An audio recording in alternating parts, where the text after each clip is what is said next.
من کارنج امروز قرار ببینیم که آیا بلک اپس 6 ارزش خرید داره یا نه. قرار تو 3 بخش دوباره داستانی، مولتی پلیر و زامبی رو بررسیش کنیم. بزنیم. خب توی بخش داستانی ادامه مستقیمی از بلک اپس 2 و بلک اپس 6 و قبل بلک اپس 4 اتفاق میفته. داستان قراره یه حالت کوآپتور باشه، همونطوری که تو بلک اپس 3 دیدیم. کلا شخصیت اصلیمون قبلا صحبت نمی‌کرد، ولی الان دیوید میسن و با 3 تا کاراکتر دیگه که میتونید کوآپ رو با دوستاتون پلی بدید. اتفاقی که تو بلک اپس 3 افتاد ممکنه تو اینجا بیفته، همونجوری که توی بلک اپس 3 ما توی فضای ذهنی بودیم، تو اینجا هم قراره با ترسامون تو بازی رو بشیم، یعنی ترسای شخصیت اصلی نه ترسای خودمون. همچنین تو بخش داستانی یه قسمتی شبیه وارزون هم قرار داشته باشه. واقعا نمیدونم چیه و باید تا اومدنش منتظر بمونیم. مولتی از اونجایی که بلک اپس 7 رو همون انجین بلک اپس 6 قرار چیزی شبیه به بلک اپس 6 و همچنین بلک اپس 3 ببینیم. موومنت بازی چیزی شبیه به بلک اپس 3 ولی خب بدتر.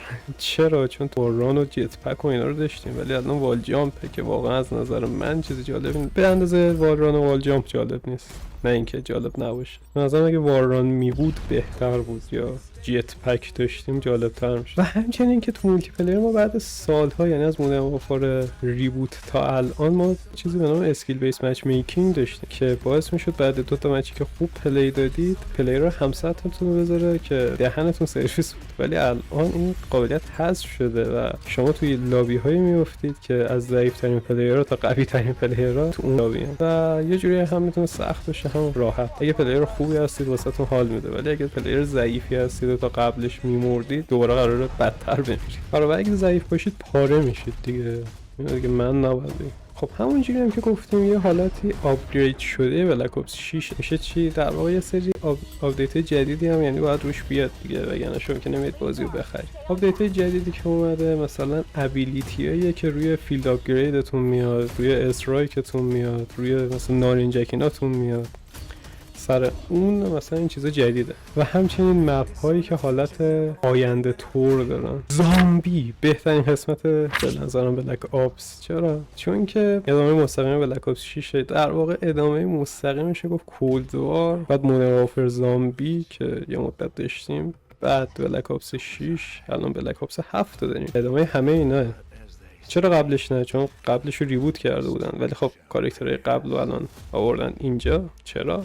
نمیدونم. با توجه به لیک هایی که اومده قرار مپ‌های خوبی رو داشته باشه. قرار کلی آرگومنت های میجر و ماینر رو دوباره اضافه کنه به بازی. 4 تا اپراتور اورجینال رو قرار دوباره داشته باشیم که در کل 8 تا اپراتور رو شما میتونید انتخاب کنید و باشون پلی بدید. البته که اگه به داستان اهمیتی نمیدید میتونید از بقیه اپراتور استفاده کنید، ولی 8 تا اصلی داره. بخش زامبی علاوه بر اینکه مپ‌های ایستر اگ دار همیشگیشو داره، قرار چند تا مپ سروایوال هم بهش اضافه بشه. چقدر خوب، چقدر عالی. همچنین ما تو بتا یه دونه از این مپ‌های سروایوال رو پلی دادیم که چیز بدی نیست، ولی خب به دلیل اینکه نه آرگومنت داره نه هیچی، واقعا رو مخ. و فیلد آپگریدها و گابلگام و امومود و این دریوریایی که تا قبلا آپدیت ها میومد هر فصل، اینا هم قراره بیاد. به بخش بونس ویدیو رسیدید. تو اینجا ببینیم آیا واقعا یه DLC. ببینید تقریبا میشه گفت آره، چون همون انجین قبلی همون بلک آپس 6 ولی یه بخش داستانی و اینا بهش اضافه شده. یعنی اکثر DLC ها همین کارو با بازی میکنن، یه بخش داستانی میدن، یه سری اپراتور میدن. پس میشه گفتش که آره این یه دونه DLC.